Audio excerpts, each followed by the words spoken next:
7 and 8, sabi po dito ni Pablo, pinagbuti ko ang aking pagipaglaban na tapos ko ang dapat kong takbuhin.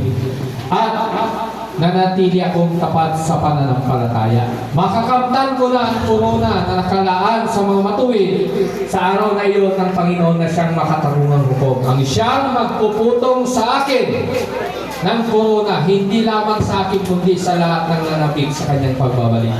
Lahat ng nanabik sa pagbabalik ni Lord, magsabing amen. Makakasama po tayo mga kapatid sa piling ng Panginoon pagdating ng panahon. Kaya sabihin mo mga kapatid, ang pamagat ng ating topic, sabihin mo, I have finished the race. I have finished the race. Amen po, natapos ko ang karera. Amen po, kamayin po natin yung ating katabi at sabihin natin, pinagpala ka ng Panginoon. Pinagpala ka ng Panginoon.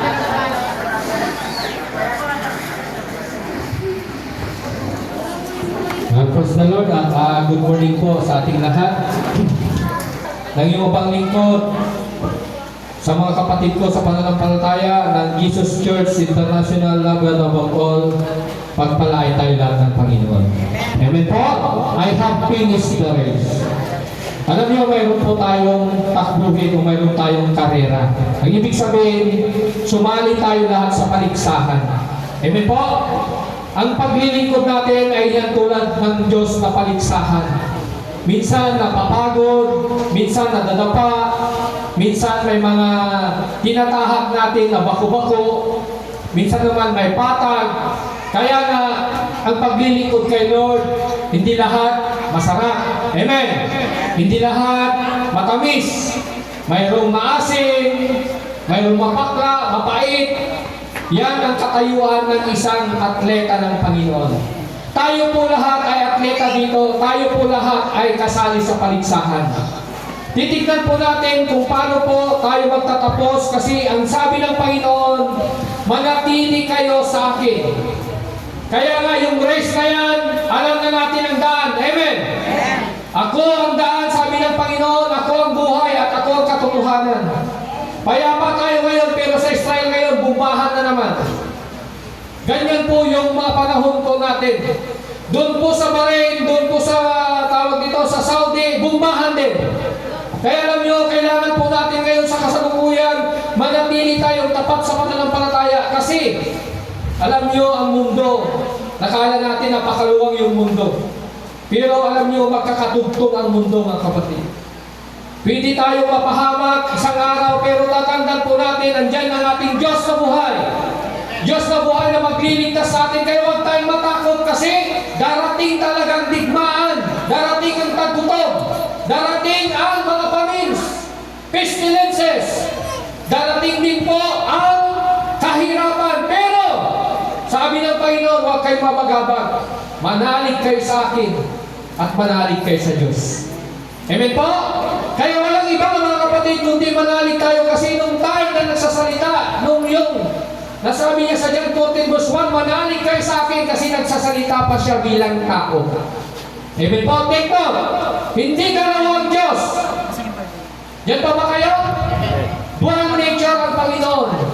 Humanity and divinity. Nagsasalita siya bilang tao at nagsasalita siya bilang Diyos. Kaya kung ating mababasa, si Lord ay hindi tao, kundi siya po ay Diyos. Amen po? Kaya dito po sa ating pinasa, punta po tayo sa 2 Timothy. Sabi ni Pablo, pinagbuti ko ang aking pakikipaglaban. Ano ibig sabihin yan? Natapos ko ang dapat ko takbuhin. Ngayon, masasabi mo ba na pinagbubuti mo ang paglilingkod? Amen? Pinagbubuti ba natin yung ating paglilingkod? Na kahit may problema, may pagsubok, go straight tayo. Huwag nating tignan ang problema kasi sabi ng Panginoon, itakwil mo yung sarili at pasarin mo yung cross araw-araw. Kaya lahat ng tao na nabubuhay sa mundo, Christian man o hindi, may problema. May pagsubok, may pinagdadaanan. Amen po? Pero dito po, sinabi po yan, manatili akong tapat sa pananampalataya. Yun po ang tawag ito, pinaka-ano po niya, pinaka-aim po niya. Bakit po natin matapos ang paglilingkod? Kasi tapat tayo. Minsan sa ating takbuhin, sinasabi ko nga, ang ibig sabihin na takbuhin yan, hindi literal na pagtakbo, kundi yung ating buhay. Buhay bilang sa mananampalataya na sinasabi ko, minsan may mga maasim, may mga mapait, may mga problema, pagsubok. Ibig po, normal po yan sa bilang isang tao, pero tatandaan ninyo, sabi ng Panginoon sa book of 1 Corinthians 10 verse 13. Ano sinasabi ko doon? Hindi ka binibigyan ng pagsubok na hindi mo tapat ang Diyos.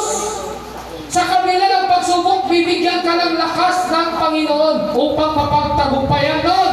Amen! Amen. Kaya sabihin mo sa sarili mo, matatapos ko ang takbuhin. Matatapos ko ang takbuhin. Amen po, sa pagtakbo natin, hindi na tayo nag-isa, kundi kasama natin ang Diyos. Kaya sabi niya pa, makakamtan ko na ang koronang nakalaan sa mga matuwid. Lahat ng nagmamakatuwid, magsabing amen. Amen. Sinisikap natin maging matuwid kasi yan po ang nais ni Lord. Yes. Hindi